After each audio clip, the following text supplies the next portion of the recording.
I'd like to begin by reading remarks from the introduction to the book that Jack mentioned, The Flight of the Eagle. These were written by a poet from Baja California, Gabriel Trujillo Munoz. The most active and restless poets of the northern Mexican border have begun since the 1970s and around universities and independent spaces to create a poetry as contemporary as that written in whichever other part of the country and as informed as that of whichever other Latin American locale.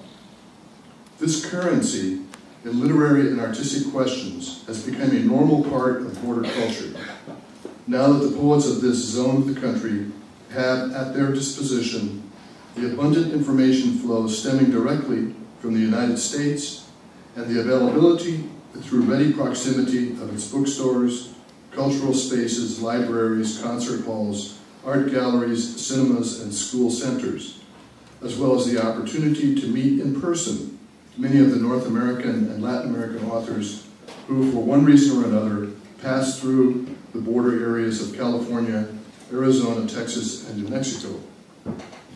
Thus, it is easier for border poets to travel to Los Angeles, California, or to San Antonio, Texas, to attend a conference or a reading of Octavio Paz or Carlos Fuentes than to go to Mexico City to hear them speak at the National College or in the Palace of Fine Arts.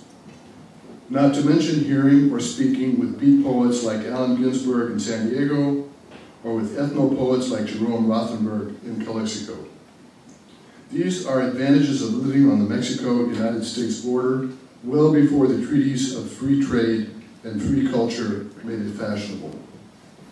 That was Gabriel Trujillo Munoz from the introduction. A couple of poems of mine, brief explanation. These come from a book I published called Mount Soledad, and it's the beginning and the end of the love affair. I entered a garden, down an irregular pathway, edged with shrubs. Someone pronounced a name drawn down from the air. My feet melted towards a dark spring. You were there, stunning the world with your beauty so easily. We met for a moment. Wild mustard, nimbus, and myrrh. Longing, I couldn't look into your eyes or address you for fear while you pushed back your hair, shifting your musculature, crouched within your eloquent skin, jaguar eyes, a rich continent lapped by warm seas. She would remember the good times so far away now, a warm nostalgia, no danger of giving in. She told herself she had loved him. She told others.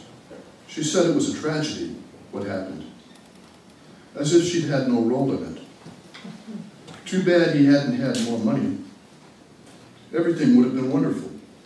Oh well, a few good times. She hoped he didn't hate her. She hated herself. How could she not? He would certainly be better off without her. She wasn't worth it. She would get over her bad feelings. She had decided. She had done him a favor, really. She went back and forth between self-loathing and a sense that she had made the right choice, no matter how difficult. In fact, it was right because it had been difficult. She was good at doing hard things, she felt. Now, there was no one for her, one way or the other. She felt thoroughly abased. This was what she needed. She knew she had been selfish. Now she was punished. But it didn't help. No absolution. She was still alone. She still felt bad. Something hadn't worked out. She didn't know what it was. Thank you. Yeah.